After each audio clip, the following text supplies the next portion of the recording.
Arthur had seen enough suffering in his lifetime to know when to walk away. Today should have been one of those days. The marketplace stretched before him like a wound in the earth, raw and festering under the twin suns. Heat waves danced above.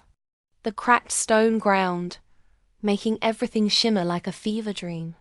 The air itself seemed poisoned thick with the stench of unwashed bodies, rusted metal, and something else. Something that made his stomach turn death. That's what it was. The smell of hope dying. Arthur pulled his coat tighter despite the crushing heat. He should have stayed on his ship, should have refueled and left this cursed planet behind without looking back. But fuel was expensive and information was even more so. The black market here had both. He just hadn't expected to find this. Crowd pressed in around him, a sea of hungry faces and desperate eyes. Voices rose and fell like waves haggling, pleading, cursing. Someone screamed in the distance, a sound that cut through the noise like a blade. Arthur's jaw clenched. He knew that sound. It was the sound of someone realizing their fate had just been sealed with the highest bid. The auction block stood in the center of it all, a crude platform made of scrap metal and rotting wood. It had seen too much misery, absorbed too much pain. The metal was stained with rust, or maybe it wasn't rust at all. Arthur tried not to think about it. Next lot. The auctioneer's voice cracked like a whip. He was a thin man with yellowed teeth and hands that shook from too much drink. His metal cane tapped against the platform in a rhythm that matched Arthur's heartbeat. Fresh meat from the outer colonies. Arthur's feet should have carried him away, should have taken him back to his ship and off this nightmare of a world. Instead, they stayed planted at the edge of the crowd, as if the ground itself held him there. Then he saw her. She climbed onto the platform with her head held high, each step deliberate and proud. No chains bound her wrists, no shackles held her feet, that she was just as much a prisoner as any of the others who had stood there before her. Her skin was a deep shade of violet, beautiful despite the dust and grime that couldn't quite hide its natural glow. Her dark hair hung in matted strands around her face. But her eyes burned with something that made Arthur's chest tighten. Not fear, not desperation. Something harder. Something that had been forged in fire and refused to break. Beside her stood a boy, small, thin, with the same violet skin as his mother but dulled by hunger and exhaustion. His eyes were too large for his gaunt face, too old for his young age. He clung to his mother's tattered cloak like it was the only thing, keeping him anchored to the world. The woman turned to face the crowd, and Arthur felt his breath catch. She looked like a queen surveying her subjects, not a desperate soul about to sell herself into slavery. "I offer myself as property," she declared, her voice cutting through the noise like a sword through silk. Despite the steadiness of her words, Arthur could see the slight tremor in her hands, the way her fingers curled into fists at her sides. "In exchange, my son must be fed and protected. That is my only condition." A murmur rippled through the crowd like wind through dead leaves. Some of the buyers scoffed and turned away. Others averted their eyes, unable to meet her burning gaze. Arthur heard the whispers, the cruel assessments that followed her words. "Too wild," someone muttered. "Too stubborn. She'll fight back." "Dangerous. Look at those eyes." The slavers wanted broken spirits, hollow shells that would obey without question. They wanted empty vessels, not fires that refused to be snuffed out. Even starving, even desperate enough to sell herself, she held herself like a warrior preparing for battle. Arthur's hands clenched into fists at his sides. He knew what came next. He had seen it before, in a dozen different markets on a dozen different worlds. The woman would stand there, proud and defiant, while the buyers examined her like livestock. They would poke and prod and discuss her worth as if she couldn't hear every word. And in the end, if she was lucky, someone would buy her. If she WSN single quotes T. The boy pressed closer to his mother, his small fingers turning white as he gripped her cloak. Whether it was from fear or determination, Arthur couldn't tell. Maybe both. The child's eyes swept the crowd, wide and frightened, before settling on Arthur's face. For a moment, they just stared at each other. The boy's gaze was steady, unblinking, as if he was trying to see into Arthur's soul. Arthur felt something twist in his chest, a feeling he hadn't experienced in years. Guilt. Shame. The weight of standing by while innocence suffered. The auctioneer sighed dramatically, his cane tapping faster against the platform. Come now, gentlemen. Surely someone has use for a healthy female. She's young, strong. His voice trailed off as he realized no one was stepping forward. Very well. No offers then. The silence stretched like a taut wire. Arthur could feel it. The moment when hope would shatter, when the woman's careful composure would crack. He could see it in the way her shoulders tensed, in the slight widening of her eyes. The boy looked up at his mother, confusion written across his face. He was too young to understand the full weight of what was happening, but he knew enough. He knew they were in danger. No offers, the auctioneer repeated, sounding bored. Then we move on to 2,000 credits. The words left Arthur's mouth before he had fully decided to speak them.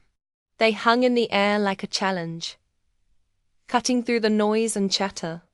The marketplace fell silent, a complete, devastating quiet that seemed to press down on everyone present. Arthur felt every eye in the crowd turn to him, felt the weight of their stares, their shock, their calculations. He had just marked himself as either a fool or someone with very deep pockets. Neither was particularly safe in a place like this. The woman on the platform went completely still. Her breath caught audibly, and slowly, so slowly, her gaze found his across the crowd. Her eyes were wide, searching his face for some sign of his intentions. Arthur met her stare without flinching. The auctioneer, eager to complete the sale and move on to more profitable lots, barely hesitated. His cane slammed against the platform with a sound like a gunshot. Sold! To the gentleman in the back. Just like that, it was over. The transaction was complete, simple, cold, and legally binding. Arthur had just purchased 2 lives for the price of a decent meal on a civilized world. The thought made his stomach turn. But nothing about this moment felt simple. Nothing about it felt cold. Arthur stepped forward, pushing through the crowd. Bodies pressed against him. Voices murmured in his ear, some curious, some warning, some offering their own wares. He ignored them all, his eyes fixed on the platform where the woman still stood frozen. He wasn't a hero. Heroes were for storybooks and children's tales. He was just a man who had seen too much suffering and finally reached his limit. A man who had looked into a child's eyes and seen his own failures reflected back at him as he approached the platform. The woman finally moved. She turned and knelt beside the boy, her hands coming to rest on his small shoulders. Arthur was close enough now to hear her whisper. "Orin," she said, her voice barely audible above the crowd. The boy's luminous eyes locked onto hers, wide and trusting despite everything. "We have to go with him now." The child Orin shook his head frantically. "I don't want to go, Mama. I want to stay with you." Arthur's chest tightened. The boy didn't understand. He thought they were being separated. The woman's fingers curled around the back of Orin's head, gently pressing his forehead to hers. It was an intimate gesture, full of love and desperate reassurance. "We stay together," she whispered, the words carrying the weight of a sacred promise. "No matter what happens, we stay together." Finally, she stood, lifting her chin as she turned to face Arthur. Up close, he could see the exhaustion in her eyes, the way her hands trembled slightly before she forced them to stillness. But her voice was steady when she spoke. "You made a mistake, human," she murmured, her tone neither grateful nor hostile, just resigned. Arthur met her gaze without flinching. "Maybe," he said simply. She exhaled sharply, as if his response had surprised her. For a moment, it looked like she wanted to say more, to argue, to demand answers, to rage against the unfairness of it all. Instead, she swallowed whatever words had been forming and reached for Orin's hand. The boy's fingers intertwined with hers, small and fragile against her palm. She gripped his hand tightly, as if she could keep him safe through sheer force of will, as if holding on tight enough could protect him from whatever came next. A voice, small but firm, cut through the space between them. "You bought us." Arthur looked down. Orin was staring at him with those unblinking eyes, his young face serious beyond his years. The boy's voice was quiet, but there was something in it, something sharp and knowing that didn't belong in a child. Arthur's jaw clenched. Orin had no real idea what it meant to be bought and sold. He was too young to grasp the full weight of those words, the implications of ownership and property. And yet there was something in his voice, something old and tired, that suggested he understood more than he should. "I didn't buy you to hurt you," Arthur said carefully, crouching slightly to meet the boy's gaze. Orin didn't look convinced. His small shoulders squared, and his tiny hands balled into fists at his sides. "That's what they all say," he said, his voice carrying an echo of his mother's weariness. Arthur hesitated.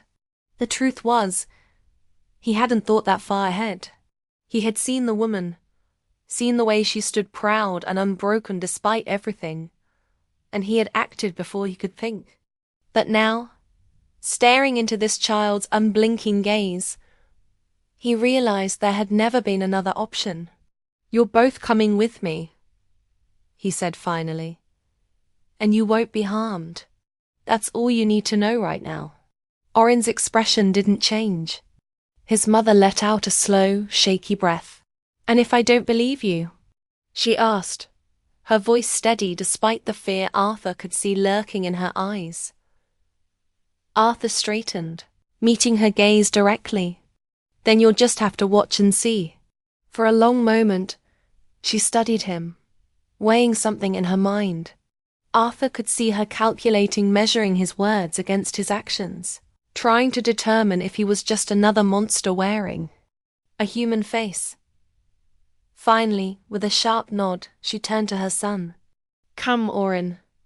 The boy hesitated, his eyes still fixed on Arthur. There was something in that stare, a promise, maybe, or warning. As if the child was saying, "I'm watching you. I'll know if you lie." Then, finally, he followed his mother. But not before giving Arthur one last long, measuring look. As they walked through the marketplace, Arthur could feel the woman's tension like a living thing. He could sense the way she kept her body angled slightly between him and her son, as if expecting him to strike at any moment. Her head moved constantly, checking exits, marking potential threats, planning escape routes. He didn't blame her. Trust was a luxury she couldn't afford. The crowd parted around them, some curious, others calculating. Arthur kept his hand near, his weapon, his eyes scanning for trouble. The marketplace was no place to linger, especially not with a fresh purchase in tow. Too many questions, too many people looking for opportunities. They walked in silence, the only sounds the crunch of gravel under their feet and the distant noise of the market. Orin stayed close to his mother, his small hand clasped tightly in hers.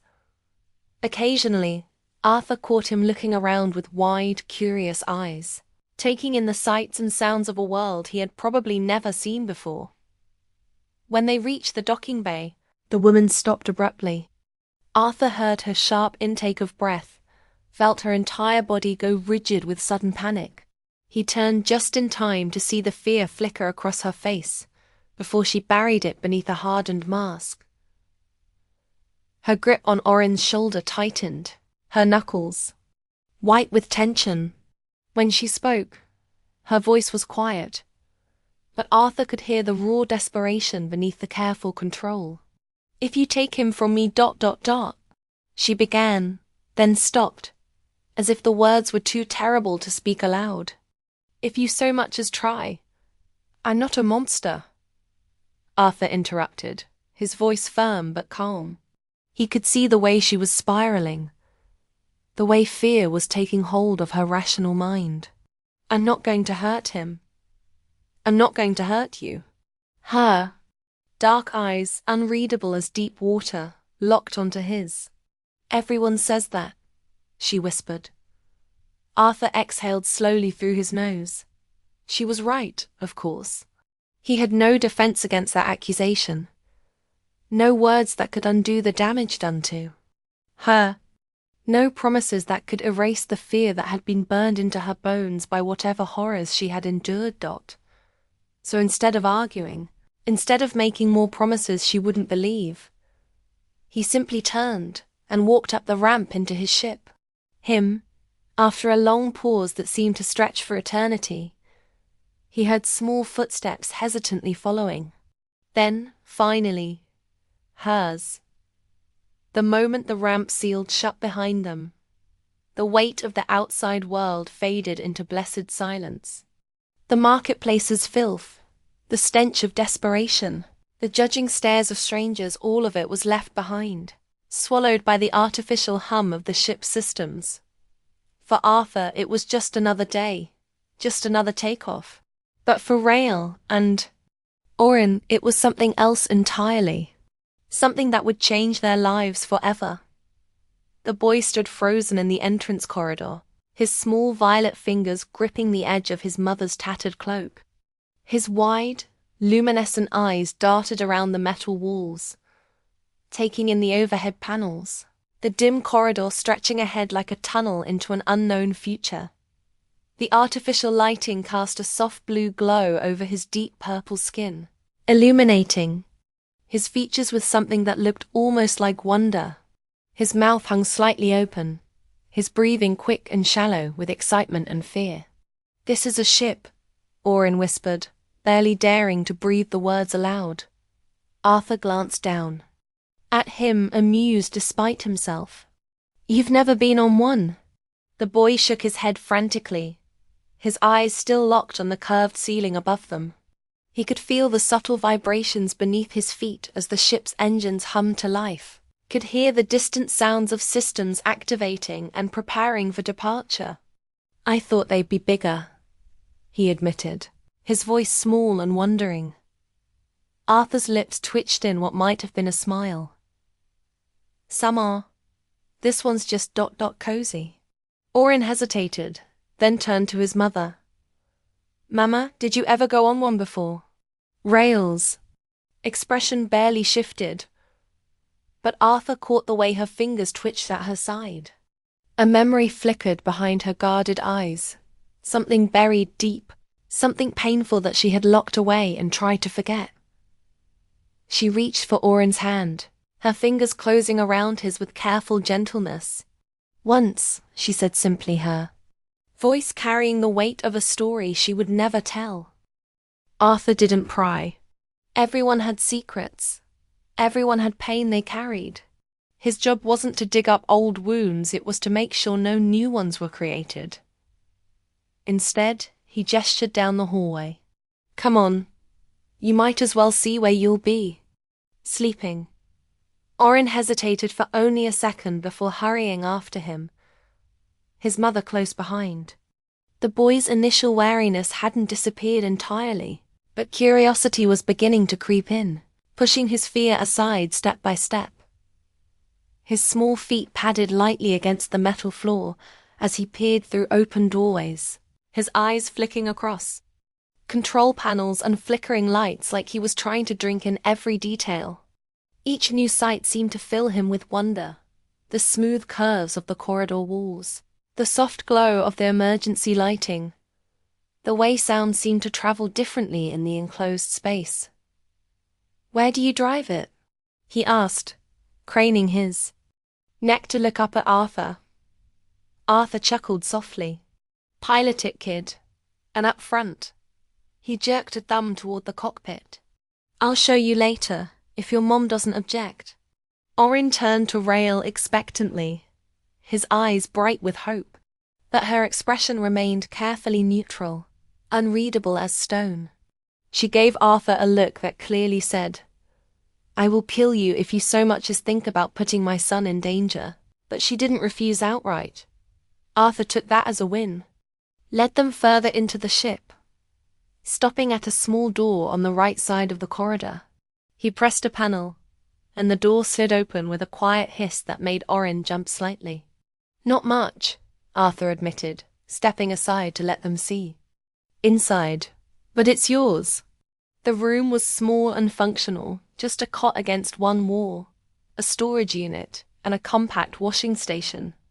Clean but undeniably plain, with none of the warmth or personality that made a space feel like home. But compared to what they had been living with, it might as well have been a palace. Rael stepped inside first, her eyes scanning every inch of the space with the thoroughness of someone who had learned that survival depended on knowing every detail of your environment. She checked the corners, the door frame, even the air vent, not carelessly, not out of idle curiosity, but with the trained caution of someone who had learned painfully that safety was always temporary. Orin, however, had no such instincts. Hopped onto the cot immediately, bouncing slightly to test its softness. His face lit up with the first real smile Arthur had seen from him. "It's soft," he declared, looking up at his mother like he had just discovered the most wonderful secret in the universe. Rael's expression softened slightly, a fraction of her tension easing.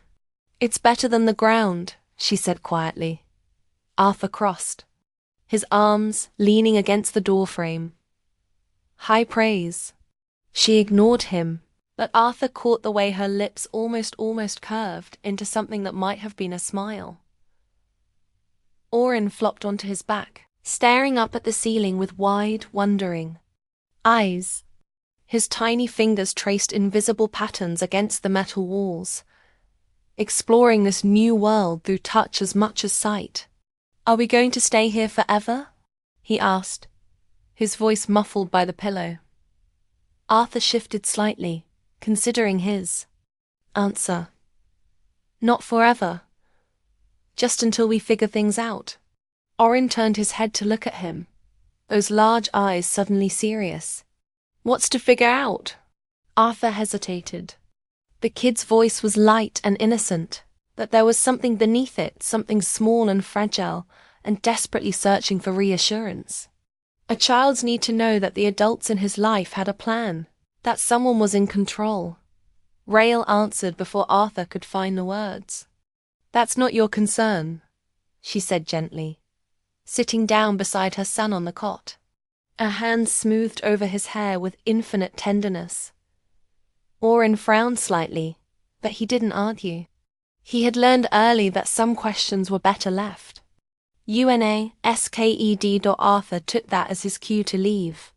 "Get settled," he said, pushing away from the doorframe. "I'll be in the galley if you need anything." He turned to go, but a quiet voice stopped him. "Is there food?" Arthur looked back. Orin was sitting up again, his hands curled carefully in his lap.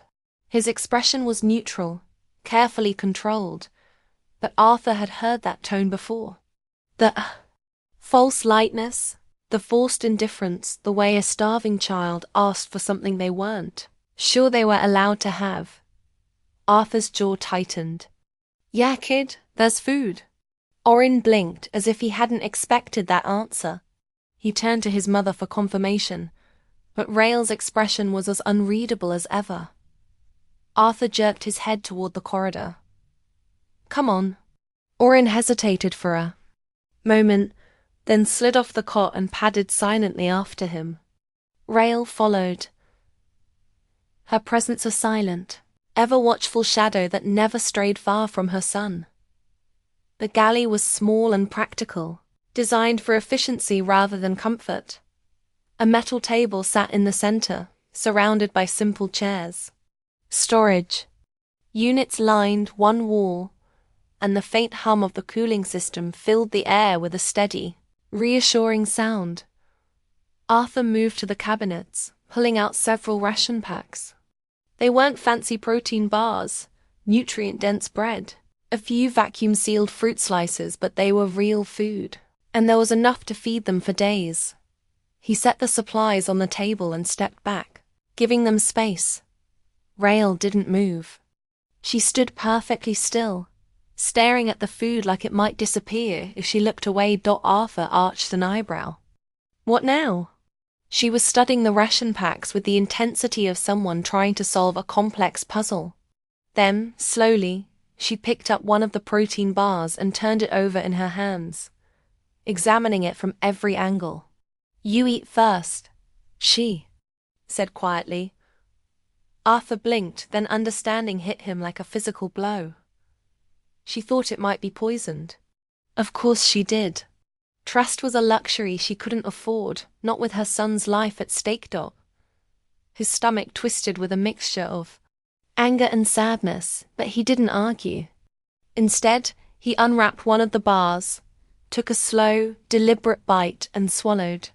When he was done, he set the empty wrapper on the table and gestured calmly. "See? Not dead." Rael's grip tightened around the ration pack in her hands. For a long moment she just stood there, warring with herself. Then, finally, she unwrapped it and took a careful bite. Arthur leaned against the counter, watching them with eyes that had seen too much. "You going to let the kid eat, or does he have to pass a test too?" Rael shot him a glare that could have melted steel, but she broke off a piece of her bar and placed it in front of Orin. The boy hesitated, his eyes flicking between his mother and Arthur, then carefully picked up the food and nibbled at the edge. Arthur looked away, giving them the illusion of privacy.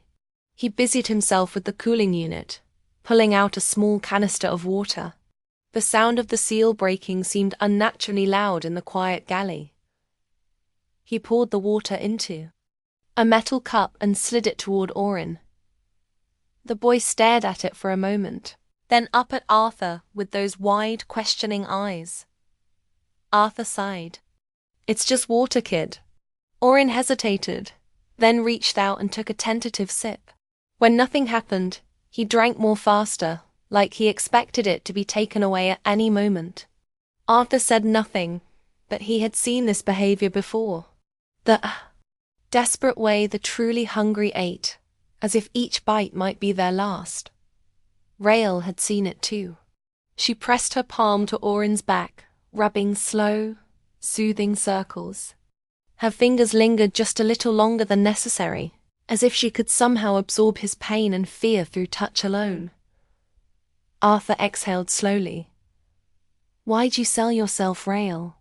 She didn't look up from her food. "You know why."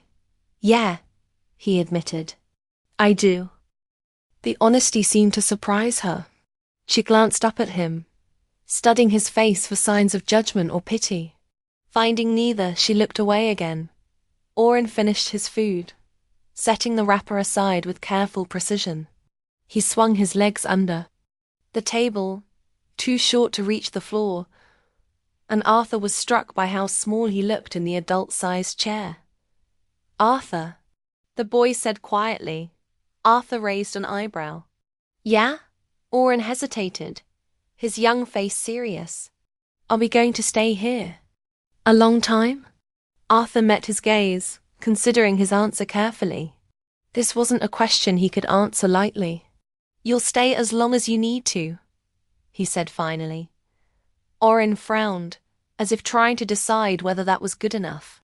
After a moment, he nodded, apparently satisfied with the non-answer. Arthur pushed away from the counter. Get some rest. We'll be traveling for a while. Orin slid off the chair, his bare feet making soft sounds against the metal floor. He padded silently toward the corridor, but paused at the doorway to look back at Arthur. Thank you, he said simply, his young voice carrying a weight that made Arthur's chest tighten. Before Arthur could respond, the boy was gone, disappearing into the dim corridor like a ghost. Rael followed, pausing only for a second as she passed. Arthur. She didn't say thank you, but she didn't need to. Something in her eyes, some slight softening of her expression, told him everything he needed to know. Arthur watched them disappear down the hall, then leaned against the counter and rubbed a hand over his face. The silence of the ship pressed around him, but it was different now. Not empty. Not lonely. Just waiting. What the hell had he gotten himself into? The ship hummed around him, steady and predictable, a comfort, after years of piloting through the darkness between stars. But Arthur knew that whatever had started at that auction block wasn't over yet. It was only beginning. Silence stretched between them, then a sound from the hallway. Arthur looked up just in time to see Rhys standing in Theodaway. She wasn't glaring at him, wasn't crossing her arms in that usual defensive stance, but she was watching, had been listening. Orin, she said softly, it's late. Or inside. But Dedan, he slid off the chair, casting one last lingering glance at the viewport bear, trudging toward his mother as he passed her. She reached out, brushing a hand over his hair, fingers threading briefly through the dark strands. Arthur expected her to leave without a word, but she didn't. She lingered. You shouldn't fill his head with dreams, she said finally. Arthur raised a brow, hewn a kid. You should get to have some Arcade's expression, didn't? Change dreams get Yao killed. Arthur studied her, or they keep you going. She didn't answer, instead shettened, and walked away guiding. Orin down the corridor exhaled, rubbing a hand over his face. He had a feeling she wasn't entirely wrong, but looking at that kid staring out at the stars like they were calling to him, Arthur couldn't bring himself to believe it. Arthur had spent years aboard this ship, enough time to know every groan of the hull, every hum of the engines, every subtle flicker of the lights. He had learned its quirks the way some men learn to read. Face knowing what a vibration meant. A stabilizer was acting up when a delay in power transfer signaled an aging component. It was his, it had always been his, but now it didn't feel the same. It wasn't anything obvious. The walls were the same, dull steel. The corridors just as narrow, the smell of old wiring and engine grease still thick in the air, but there was a presence now, a weight in the quiet. It was in the way Real moved through the ship, always watchful, always careful, never quite settling in it. Wasn't a way, Orin whispered to himself as he explored, as if speaking too loudly might break the fragile sense of belonging he was trying to find. Arthur had taken them in on instinct. But instinct hadn't accounted for what came after. What the hell was he supposed to do with him? Now he was in the cargo bay, half buried in an open panel running diagnostics on a failing power relay, when he heard the footsteps. Not Orin, too heavy, not hesitant either. He didn't look up. You need something? Or are you just here to remind me how terrible my ship is? Rhee's voice was flat. I want to talk. Arthur wiped his hands on a rag before sitting up. She stood a few feet away, arms crossed her face. Unreadable as always, she looked more put together than when he had first seen her clean. Rested her dark hair neatly braided back. But their sharpness in her gaze hadn't dulled. All right, Arthur said, tossing the rag onto accurate talk. She was quiet for a moment, then asked, what do you want? Arthur frowned. What do you mean? You took us and you gave us food, a place to sleep. No one does something for nothing. Arthur leaned back against the workbench. Crossing his arms, you think I'm waiting to collect? Adetre's eyes narrowed slightly. Arenichu. Arthur exhaled. I don't know how to make this any clearer. I did it because I could. She studied him searching for Thingol. She was convinced. Had to be there finally. She exhaled sharply. That's Nothal. The world works. Arthur smirked. Maybe not your world. Her jaw tightened. But Shedden argued. He studied her, noting the way her fingers twitched slightly at her sides. The way her stance remained ready, as if she expected something to go wrong at any moment. She was waiting for the trap, waiting for the moment. This kinness turned into something she had to fight against. You don't trust me, Arthur said. She held his gaze. You haven't given me a reason to. Arthur tilted his head. And I haven't given you a reason not to. Her lips pressed into a thin line. She hated that answer. She sighed, shifting her weight against a crate, mirroring his stance but keeping a careful distance between them. You don't ask questions, not about where we came from, not about who we're running from. Arthur shrugged. Figured you tell me when you are ready. Let out a humorless laugh. And what if I ever am, Arthur? He met her gaze. Then I guess I'll have to be patient. Something flickered in her expression, something vain suspicion, something quieter. You're different, she said finally. Arthur smirked. I get that a lot. Exhaled, shaking her head. I don't know what to do with you. Arthur chuckled. Well, that makes two of us. The silence stretched between them, but this time it didn't feel quite so heavy. Then from the corridor, a small voice, Mama Orin's head peeked around the corner. His eyes flickering between Themra, straightened immediately, her posture shifting back into that protective distance, but there was no tension in her face. Arthur pushed off the workbench. What's up, kid? Orin hesitated. I had a question. Arthur smirked. You always have a questions. Orin frowned slightly, then glanced at his mother. Ree's lips pressed together, but she said nothing. Orin looked back at Arthur. You said we're going somewhere safe. Arthur nodded. That's right. Orin hesitated, then tilted his head. Do you have a safe place? Arthur stilled. It was an innocent question, but cut deeper than he expected. He had spent years moving from one place to another, never staying anywhere too long, never letting himself get too attached. He had stations where he could rule, ports where he had contacts, but a safe place, that was something else entirely. He hadn't had one of those in a long time. And Orin, young as he was, seemed to see that. Arthur forced a smirk. Safe is a relative term, kid. Orin frowned. That's not an answer. Arthur huffed a quiet laugh. No, I guess it's not. Orin chewed his lip, considering something, then cautiously he asked, can we stay? Arthur blinked. Ree stiffened beside him. But Orin turned to her mama. We don't have anywhere else. His voice was small, but there was a steady resolve behind it. I like it here. Arthur rubbed the back of his neck, unsure what to say. He hadn't planned for any of this, hadn't planned for them to be here longer than a few days.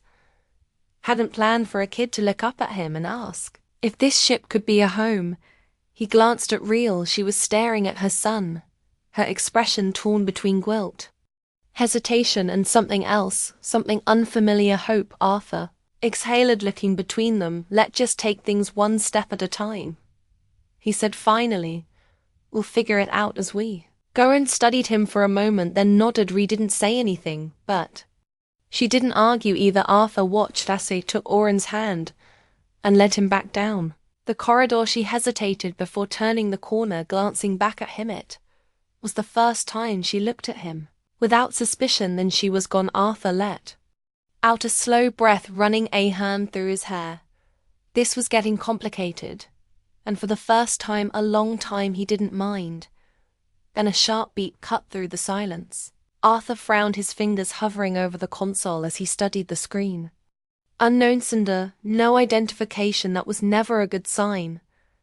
He exhaled through his nose, debating whether to ignore it. He could easily pretend he hadn't seen it, let the message get lost in the void of space, but something about it made his gut tighten.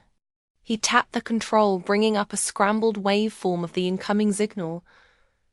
Whoever had sent it knew what they were doing. It wasn't an open broadcast. Not something a trayer or station official would send, it was direct, purposeful, targeted. Arthur's jaw clenched. Problem. He turned his head slightly, stood in the doorway. Arms crossed, her dark eyes locked onto the flashing light, as if she already knew it wasn't going to be good. News unknown transmission. Arthur said no ID. Encrypted, so me went through. The trouble of finding this ship, but they don't want me to know who they are. Ray's fingers curled slightly at her sides. Can you trace it? Arthur shook his head. Not easily. Whoever sent it masked their location. I can bounce the signal through the ships. Relay and strip a few layers of encryption, but it'll take time. She stepped further inside, the tension rolling off her in waves. Play it.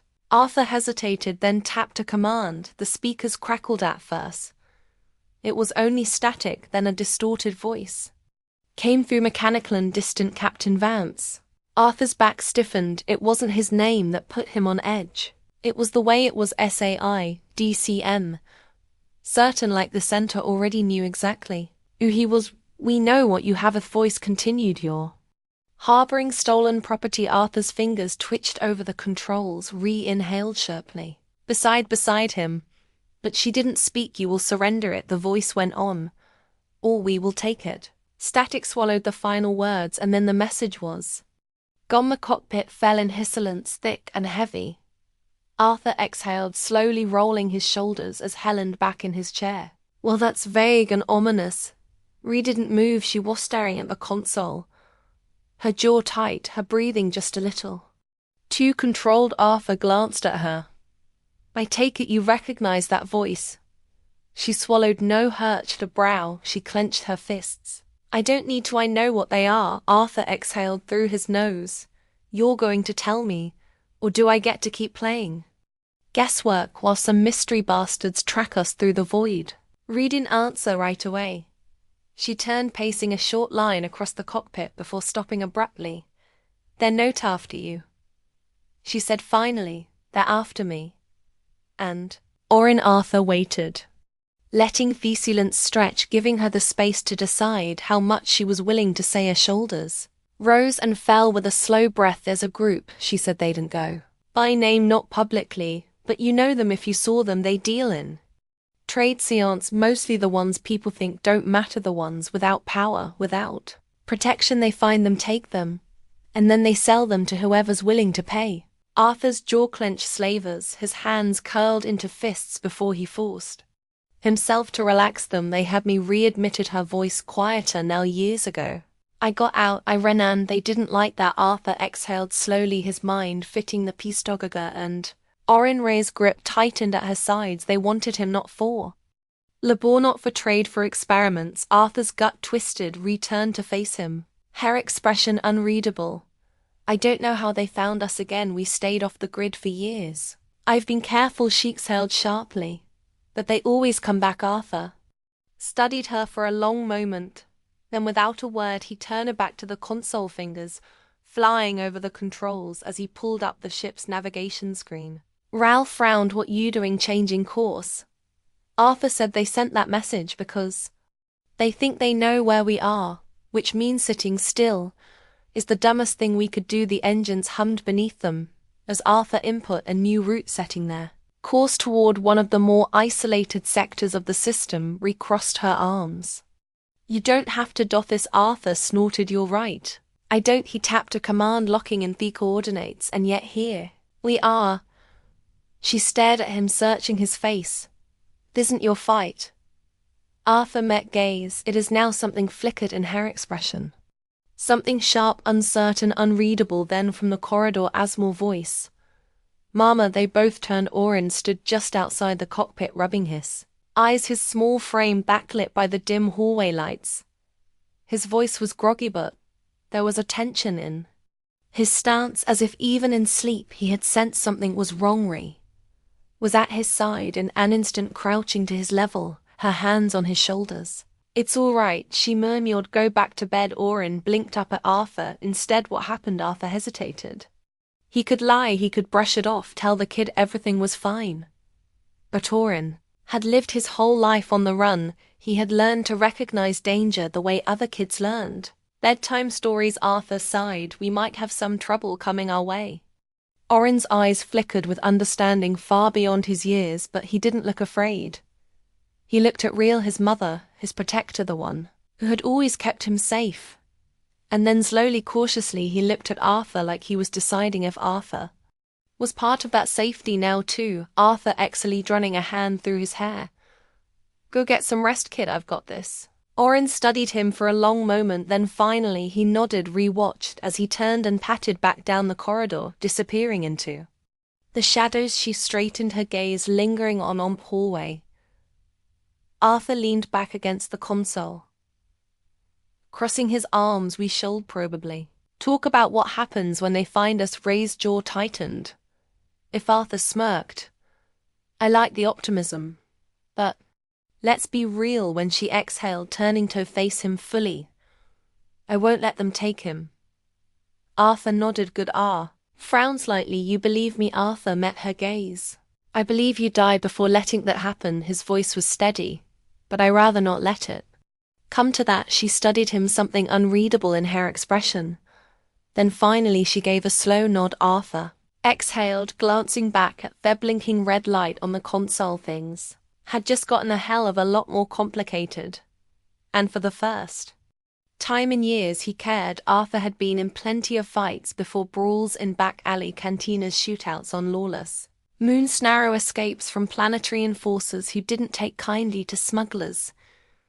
He had fought and he had survived, but this was different. This time he wasn't fighting to save himself. This time there were people on his ship, people who mattered. The emergency decompression had worked. The slavers had been ripped from the airlock, their ship forced to disengage before it was dragged along with them into the vacuum of space. Alarm still flashed in warning, but the danger for now had passed. Arthur pushed himself up from the floor, shaking off the disorientation of the sudden shift in gravity across from him. Did the Sam, her breathing quick but controlled. She was already scanning the corridor for threats, her grip tight on the pistol he had handed her. He exhaled and leaned against the wall, wiping sweat from his brow, while he muttered, that was exciting. Shot him a glare. Exciting? We were nearly killed. Arthur grinned. Yeah, but nearly killed isn't actually killed. That's an important distinction. She looked like she wanted to hit him instead. She turned toward the corridor, or small footsteps echoed through their ship. As the boy came running, he skittered to a stop just inside the doorway, wide-eyed, scanning both of them, as if checking for injuries. You're okay, he hissed, his voice small. Crouched and pulled him into a tight embrace. We're fine, she murmured, running a hand over his dark hair. We're fine. Arthur watched them, something tight settling in his chest. Orin pulled back slightly. What happened? Arthur hesitated. He could have softened the truth, but the kid had already been through too much to be coddled. Bad guys tried to take you, he said simply. We didn't let them. Orin's expression darkened. He wasn't scared. He wasn't crying. He was angry. Arthur raised a brow. Something on your mind, kid? Orin hesitated, glancing at his mother before looking back at Arthur. I saw him, Orin whispered. The man in the suit, the one you. He gestured toward the airlock. Arthur felt a slow chill creep up his spine. The leader? He asked carefully, or nodded. I've seen him before. Stiffened beside him where Orin swallowed hard. Ina lab. Arthur's blood ran cold, went pale. Arthur crouched down to Orin's level, keeping his voice steady. You remember him? Orin nodded again. He was there when they took me. He didn't talk much, but he was always watching, like he was waiting for something. His fingers curled into fists. I think he's the one who gave the orders. Arthur exchanged the glance with Real. She inhaled shakily.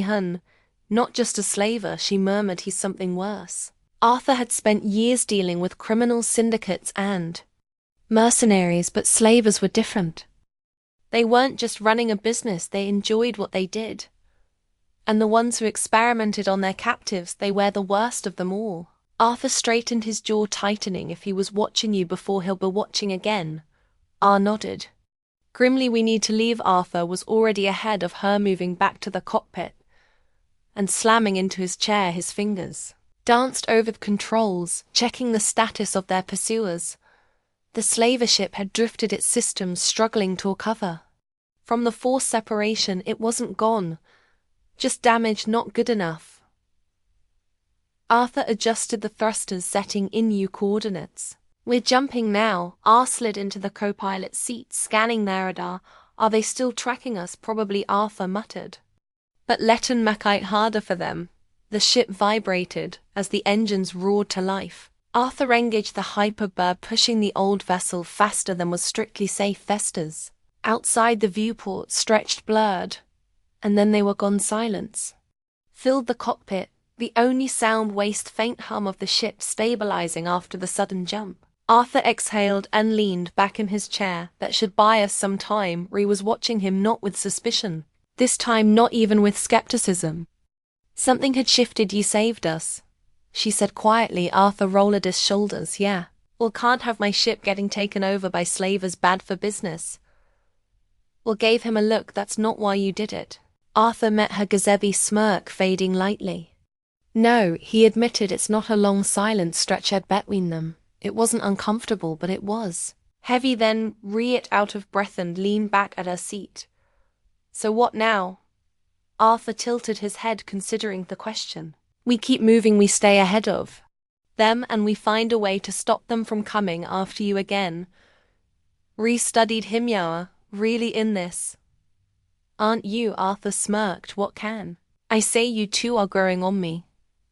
Ree huffed a quiet laugh. Arthur turned his head toward the doorway where Orin stood still, watching them. You all right, kid? He asked. Orin hesitated. Then carefully he took a step closer. Are you going to teach me how to fly? Arthur blinked while Orin glanced. Tub controls. You're a pilot. And if we're staying on the ship, I should learn. Arthur exchanged a look with Ree, who gave you a small shrug. Arthur exhaled, rubbing a hand over his face. Kid, I barely trust you not to touch the wrong button. Butone teaching you to fly is another thing entirely. Orin's face fell slightly, but before Arthur could say anything else, he added, but I guess we could start with the basics. Orin's eyes lit up. Really? Arthur groaned. I'm going to regret this, aren't I? Smirked. Absolutely. Arthur sighed and motioned for Orin to come forward. The boy hurried into the cockpit, climbing into the co-pilot's seat. Arthur rested his hands in the controls and glanced at Ree. You know, he said, voice liar. Now you two are really messing up my whole lone wolf thing. Well, Archer brow, I think you stopped being alone wolf the second you decided to save us. Arthur chuckled. Yeah, I think you're right. The ship drifted through the endless stretch of space, moving toward an uncertain future. That for the first time in a long time, Arthur wasn't running alone. And that felt right. The ship drifted through deep space, a lone speck in the vast silent void. Arthur sat in the cockpit, boots propped up on the console, eyes scanning the navigation screen. The jump had bought them time, but not enough. The slavers were still out there licking their wounds, regrouping. It was only a matter of time before they picked up the trail again. He exhaled, rubbing a hand over his face. Something wrong? Ray's voice came from the doorway. She leaned against the frame, arms crossed, watching him with her usual quiet intensity. Arthur smirked. You mean besides the fact that we're being hunted by a crew of psychotic traffickers with a personal grudge? Ree raised a brow. That part one assumed. Arthur sat up, lowering his feet to the floor. We need a plan, he admitted. Running can only buy us so much time. Stepped into the cockpit, her gaze shifting to the control panel. Do you have somewhere in mind? Arthur hesitated. He had been weighing their options ever since the fight. They needed a place to hide, at least for a while, but not just anywhere, somewhere safe, which meant he had only one real choice. I know a guy, Arthur said, runs a station just outside the Kiesenbelt. It's off the charts, not exactly legal, but it's quiet. We could lay low, resupply, figure out our next move. Rested him. And you trust him? Arthur let out a short laugh. Trust? No. But he owes 'em, which is the next best thing. Ree nodded. Slowly. How long until we get there? Arthur tapped a few commands into the nav system. 12 hours, give or take. Ree exhaled, leaning against the co-pilot seat for the first time. Since they had boarded his ship, she looked tired. Arthur studied her for a moment. "You should get some rest," he said. She gave him a dry look. "That's funny, I was about to say the same to you." Arthur smirked. "I don't sleep much, neither do I." She admitted. The silence stretched between them, not uncomfortable, but heavy. Finally Ree spoke. "You should have left us on that station." Arthur arched a brow. "That's gratitude for you," she sighed, shaking her head. "I meant it. You didn't sign up for this, and now because of me, you have slavers on your tail. That's not something you just walk away from." Arthur's smirk faded. He leaned forward, resting his arms on his knees. "Ree," he said, voice quieter now, "I didn't save you because I wanted something in return, and I'm not sticking around because I feel trapped in this. I chose this." Ree held his gaze. Arthur shrugged. "Besides, I've pissed off worse people." That got a small reluctant smirk out of her. "You really do have a problem with self-preservation," she muttered. Arthur grinned. "Comes with the job." She shook her head, then glanced toward the corridor. "I should check on Orin." Arthur nodded. "Yeah, make sure he's not reprogramming my engines." I snorted and turned to leave. Arthur watched her go, exhaling slowly. This was getting complicated, and for once he didn't mind. Orin sat cross-legged on the floor off the cargo bay, surrounded by scattered tools and spare parts. He was staring gently at a small mechanical panel, his fingers carefully adjusting the wiring inside. Ree crouched beside him. "What you doing?" Orin didn't look up. "Fixing this rearch." A brow. "Fixing what exactly?" He finally glanced at her, a little sheepish. "Sensor array. It's old and slow." Ree blinked. "And you know how to fix that?" Orin grinned. "Arthur, show me something." Sight. She should have guessed the two of them have been spending more time together lately. Arthur grumbling every time Orin bombarded him with questions. Orin following him around the ship like an eager shadow. It was strange. She had spent so long keeping Orin at a distance from people, never let anyone get close enough to matter. It had been the only way to keep him safe. And yet here he was comfortable. Here she was allowing it. She wasn't sure what to make of that. Orin went back to his project, his small fingers twisting wires together with practice. "Precision." "Do you think Arthur likes having us here?" R blinked at the unexpected question. "Why do you ask?" Orin shrugged. "Because he says we're staying, and I like it here. But I don't know if he wants us here, or if he just feels like he has to keep us safe." Ree hesitated. She could tell him that Arthur was just another drifter, that he wasn't someone they could rely on, but that wasn't true anymore, was it? She exhaled. "I think Arthur doesn't do things unless he wants to." Orin considered that, then quietly he said, "I hope we stay." Rez swallowed the lump in her throat. She reached out, running a hand over his hair. "Too little one." Arthur was adjusting the ship's course when the alarm flared to life. A proximity warning. His stomach tightened. That was too soon. Reappeared in the doorway almost immediately. "Iceheart, what is it?" Arthur's fingers flew over the console, scanning the incoming signature. A ship, not the slavers, too small but fast and locked onto their trajectory. Arthur's jaw clenched. "We got company." Ree was already reaching for her weapon. "Can we outrun them?" Arthur checked the thruster levels. "Maybe, but they gain fast." Ree nodded, already shifting into action. "I'll wake Orin."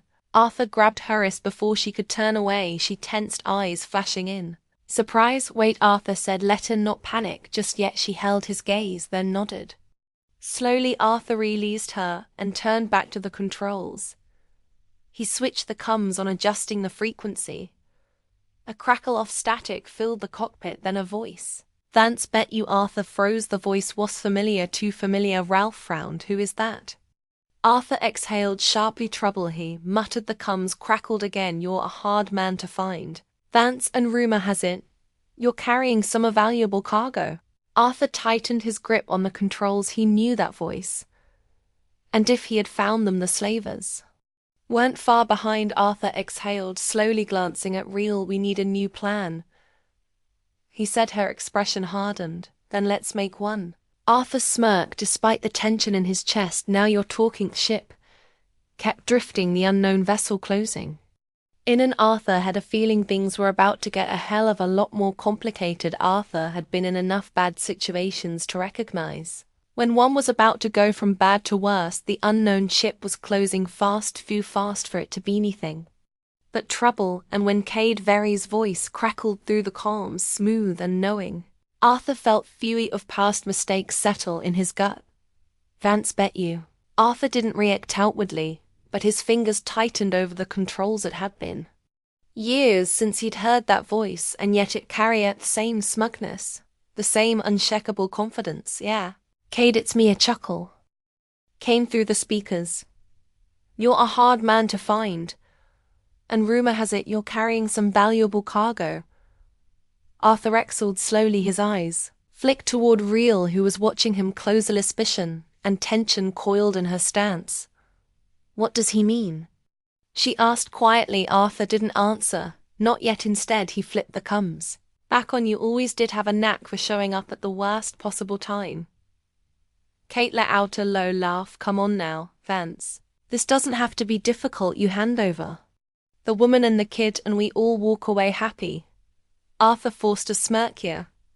See, I have a real problem with that plan. Kate sighed as if Arthur was Theon being unreasonable. I figured you'd say that, which is why I brought back up. A second red blip appeared on the radar. Arthur cursed under his breath. Ree straightened beside him. More of them. Arthur nodded. Looks like Kate's got friends. Ray's hand twitched toward the pistol at her hip. Then we fight. Arthur exhaled. We survive. He switched the ships. Comes to a private channel and patched through to the engine room where Orin was supposed to be hiding. Kid, you strapped. In a brief pause, then Orin's voice small but steady. Yeah. Arthur nodded to himself. Good, sit tight. He flipped the channel off and turned. We don't have time for a straight fight. If we let them dock, we're done. We need to loose them. Ree frowned. Ow. Arthur checked the nav screen, scanning for options. Deccan belt wasn't far, and asteroid F dense enough to make pursuit a nightmare. But getting through at a high-speed suicide. Arthur had never been the cautious type. He locked in the course and gunned the thrusters. The ship lurched forward, rocketing toward the asteroid belt. Cade's voice crackled back to life. Arthur, what the hell are you doing? Arthur grinned, making things interesting. Cade's ship followed along with the second vessel. The asteroid field loomed ahead, jagged, spinning in chaotic patterns, some as small as a fist, others the size of capital ships. The navigation system screamed warnings as Arthur pushed their ship to its limits. Hold on, he called. The first asteroid zipped past, close enough that Arthur could feel the ship vibrate from a near miss. The second barely skimmed past the hull. Vance, you idiot. Cade's voice was sharper, now edged with real anger. You're going to get yourself killed. Smirked. Not myself. Just you. He spun the controls, twisting the ship into a sharp turn, weaving through the belt like a thread through fabric. He didn't they've to outrun. Cade, just make sure. Cade didn't keep up. The second ship wasn't as lucky. A massive asteroid clipped its wing, sending it spiraling into another rock before erupting in a bright orange explosion. One down. Arthur muttered. Cade's ship, however, was still on him. Arthur gritted his teeth. You're persistent, I'll give you that. Cade's voice came through again, more control now. Arthur listened. Tome, you can't run forever. The people who want that kid, they don't give up. And Yout know it. Arthur's smirk faded. Yeah, he knew it. Cade continued, his tone almost genuine. Now you think you're helping them. All you're doing is delaying the inevitable. Arthur glanced at Reel. She was staring at him, waiting to see what he would do. He exhaled sharply and flipped the comes back on. You know what, Cade? Maybe you're right. Cade hesitated while Arthur locked onto a massive asteroid spinning in a slow, predictable arc. He hit the throttle, speeding straight toward it. Kate swore. Vance, don't you dare. Arthur waited until fellest possible second. Then he killed the engines. The ship dropped momentum, carrying it under the asteroid's path, barely missing the jagged rock. Kate wasn't as lucky. His ship swerved too late, clipping the edge of the asteroid, sending it tumbling out of control. Arthur gunned the engines again, rocketing toward open space behind him. Cage ship struggled to stabilize. Arthur exhaled, tension draining from his shoulders. Hetton to Ree.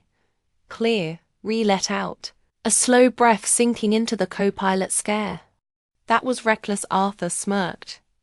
Yeah. But Workage shook her head, that there was something almost impressed in her expression the private. Come channel boozed a life, Arthur Orin's voice was quiet. Arthur's smirk faded. Yeah, kid, there was a brief silence. Then you didn't have to do that, you could have let him take us. Arthur leaned back staring at the ceiling for a moment, before answering yeah. Well, I don't let people take what's mine, Orin hesitate were yours. Arthur blinked, he looked at Real who was watching him carefully, something unspoken passed between them. Arthur exhaled, rubbing the back of his neck. I mean, yeah, I guess you are silenced then, to his surprise. Emmy laughed, it was soft, small, but real. Arthur felt something settle in his chest. Something he hadn't let himself feel in years. Orin's voice came back lighter. Now can Istel learn to fly? Arthur groaned. Kid, I swear, smirked Arthur, sighed, shaking his head. Yeah, we'll start tomorrow. Orin sheared through the calms. Arthur exhaled, letting the tension drain from his body for the first time in a long time. He wasn't running alone, and maybe, just maybe, that was exactly what he needed. Arthur had always believed that space was a place for loners, drifters and people running from their past. It had suited him just fine, until now as he stood in the cockpit watching resettle into the co-pilot's chair and Orin poking at the console like it was most fascinating thing in the universe. Arthur felt something he hadn't in a long time, something dangerous-like close to home. The ship hummed beneath his boots, steady and familiar, but there was a weight in his chest that had nothing to do with gravity, because while they had escaped for now, Arthur knew better than to think they were safe. The slavers wouldn't give up, and neither would Kate. A flicker on the navigation screen caught his attention, a distressed beacon, weak, intermittent, but still active. Kate. Arthur exhaled, slowly staring at the blinking signal. Real must have noticed his expression because she turned to him, her dark eyes sharp. What is it? Arthur hesitated, then tapped the display. Kate still out there. He made it, refolded her arms, and Arthur smirked. And he's probably real mad. Watched him carefully. Are you going to help him? Arthur considered it. There had been a time years ago when he wouldn't have hesitated. Kate had saved his ass more than once back in a day. But that was before Kate had put a bounty on a kid, before he had threatened people Arthur had come to care about. Arthur reached out, and without a word, shut the distress signal off, re-arched a brow, nose-con thoughts. Arthur exhaled, leaning back in his seat. He made his choice, I'm making mine. She held his gaze for a long moment, then nodded. Arthur expected her to say something sarcastic, maybe tease him for suddenly having a moral compass. Instead, she did something far more dangerous. She smiled. Not a smirk, not an amused tilt of her lips, a real smile. Arthur felt his stomach drop. He was in trouble. Arthur Orin came bounding into the cockpit, grinning so wide, his sharp teeth shallagkin. I fly now, Arthur groaned. Kid, we just finished getting away from a bounty hunt. Can we maybe not risk crashing the ship immediately after? Orin pouted, but I fixed the stabilizer. Arthur narrowed his eyes. You fixed it? Orin crossed his arms. Ear. It was just a bad relay. I rerouted the power flow so it wouldn't short out again. Arthur glanced at Ree. She just shrugged, clearly as surprised as he was. Arthur let out a slow breath. Orin frowned. That's all you're going to say? Arthur smirked. All right, fine, good job, kid. Now get out of my chair. Orin perked up. Does that mean I get my flying lesson? Arthur sighed. You really don't give up, do you? Orin grinned. Nope. Arthur shook his head, defeated. All right, fine. But if you break my ship, I'm leaving you on the next moon we pass. Orin practically vibrated with excitement as he scrambled into the co-pilot's seat. Arthur leaned over, adjusting the settings. All right, rule number 1. Don't touch anything unless I say so. Rule number 2, if I do say so, don't panic. Orin nodded eagerly. What if I do panic? Arthur smirked. Then we crash. Andy. Orin's face paled. What? Hey, the sight, Arthur. Arthur chuckled. Relax, we probably won't die. Orin didn't look reassured, but his hands were steady on the controls. Arthur guided him through the basics: how to adjust pitch, how to read the navigation display, How not to accidentally shut off the oxygen. Supply the kid caught on fast, a little too fast, all right.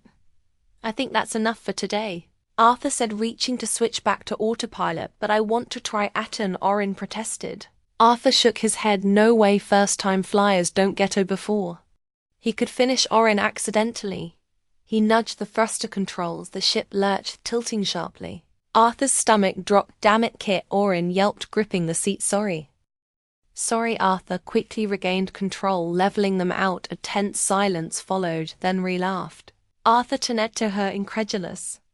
Oh, you think this is funny? Ah, smirked a little. Arthur exhaled, drubbing his face. You're both going to kill me, Orin gave him an innocent grindos. This mean I can't fly again? Arthur groaned. Not for a long time. Orin Powterdray shook her head. I did warn you. Arthur sighed, slumping back into his chair. Yeah. Next time remind me not to make promises to hyperactive children. Their ship hummed beneath them, steady, solid, for the first time in years. Arthur wasn't flying alone. And maybe, just maybe, hadn't mind later that night. Arthur was in the engine room doing a routine check when he heard soft footsteps behind him. He turned to find Ree standing there, arms folded. Couldn't sleep, he asked. She shook her head. A long silence stretched between them, not uncomfortable but charged with something unspoken. Finally, I said you could have left us behind. It would have been easier. Arthur held her gaze. Yeah, but I didn't want to. Something shifted in her expression. Then before heckled, think twice. She stepped close enough that he could see the faint trace of exhaustion in her eyes, the way her shoulders had finally lost some of the attention. Arthur, she said quietly, and then before he could respond, she kissed him soft, warm. The kiss was hesitant at first, like she wasn't sure if she should. Like she wasn't sure if she could. But Arthur didn't pull away. Instead, he let himself lean into it. It was slow, unhurried, a quiet acknowledgement of everything that had been building between them since the moment they met. When they finally pulled it apart, researched his face, as if waiting for him to crack a joke, to say something sarcastic. He didn't for once. He just let the moment be. Re-exhaled, shaking her head slightly. You're impossible, Arthur smirked. Yeah, but you like me anyway. She rolled her eyes, but there was no heat behind it. Arthur reached for her hand, lacing his fingers through hers. For the first time in a long time, he wasn't running. For the first time in a long time, he belonged in. For the first time in a long time, Arthur Vance was finally home.